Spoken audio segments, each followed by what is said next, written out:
Okay, in this video we're going to find the equation of the inverse for a logarithmic function. And our first example here is y equals log base 7 of x. And this is a pretty easy starting point because hopefully you notice there are absolutely no transformations in this logarithm, so it should be a pretty easy transition to go immediately to the exponential function with the same base. Of course, that's base 7 and to the power of x. Now, these are inverse functions. One will undo the other. And just as a quick recap of inverse functions, we can sketch the graph, I guess, of both of these here. And an x and a y-axis. Now, of course, if I sketch the exponential, that's going to go through 1 and 0. So when I input a 0 in here, 7 to the power of 0 is 1. And then somewhere up here, that will be subbing in the number 1, and that's going to give me 7 to the power of 1. Now remember, of course, an exponential has a horizontal asymptote. And in this case, the base 7, this is definitely exponential growth. So to be clear, that is 1 and 7. And the y-intercept here, of course, is at 1. So 0 and 1.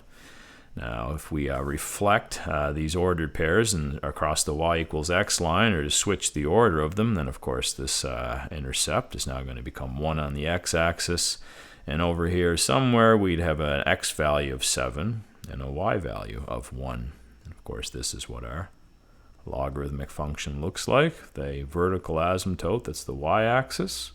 And to be clear, I've swapped these ordered pairs around, so this is now 7 and 1. And our x-intercept now is, of course, 1 and 0. So without any transformations, it's a very easy transition. Just to switch from your log base 7 to your exponential base 7. And keep in mind, as a reminder here, you should see symmetry about the y equals x line if you actually do go ahead and graph your log function and your exponential, at least the suspected inverse function, which is the exponential.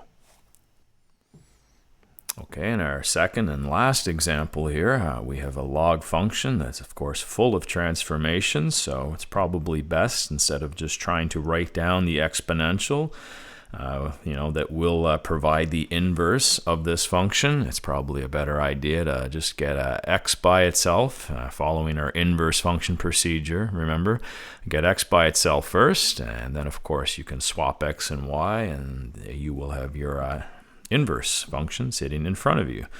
So first things first, I can't immediately go to exponential form here. Of course, I have to get this log by itself. So first things first, we'll add 5 to both sides. So y plus 5 will be equal to 2 times log. Now note I'm writing the base 10 here, which you don't have to do, but usually in a calculus class, it reduces some confusion if you are using a common log to write the base 10, which I'll just do here. So the next step is let's get rid of that 2. We'll divide both sides by 2. Of course, this will give me y plus 5, all divided by 2, would have to be equal to the log, or 2 log base 10 of x plus 4. So we've done all that we can do. Now we got rid of our subtraction and our multiplication by, of course, using inverse operations. So now the time has come to get access to our x variable here, and we have to undo a log. So, of course, we can, I guess, apply an exponential base 10 to both sides of this equation, but it might even be easier just to recognize that if we go to exponential form, we just need to make sure we use a base 10. And remember, the log is the exponent, so this y plus 5 business here actually is in the exponent. Try to write this a little bit smaller. So as an exponent, we have y plus 5 all over 2, and that has to equal the input, the argument, inside our logarithm. So now we can get x by itself rather easily. Go up and get some more space. We just need to subtract 4 from both sides. I'll see if I can write that exponent a little cleaner.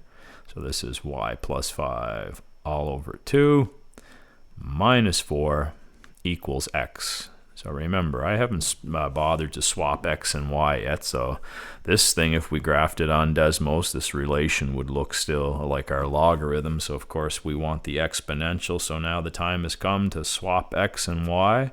So x is going to go there, and y is going to go here, and we will have our exponential function, which of course is the inverse. And I'll see if I can tidy that up. So this is going to be x plus 5 all over 2 minus 4 is our inverse function. And if you want to go ahead and label that as f inverse with the f inverse notation, be my guest, but that's not really necessary here because I didn't bother with function notation all through this example. So here is our inverse function. Kind of got y on the wrong side there, but of course you could write that as y equals 10 to the power of x plus 5 all divided by 2 minus 4. Okay, and to round out this video, I thought we would look at the original logarithmic function graphed in front of you here, 2 times log base 10 of x plus 4 minus 5, and I highlighted the 2 points that would be really key into recognizing this as a base 10 logarithm.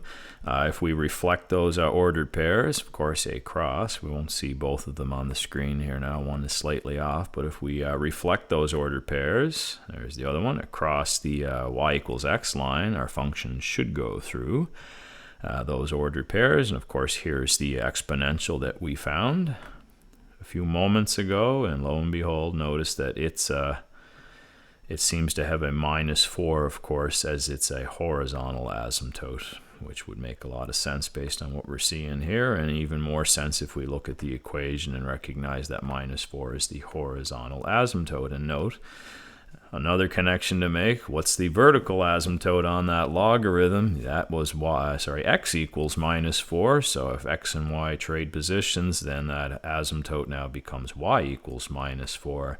But anyway, if we zoom out, we can definitely see that we have the correct inverse function. Our symmetry is intact.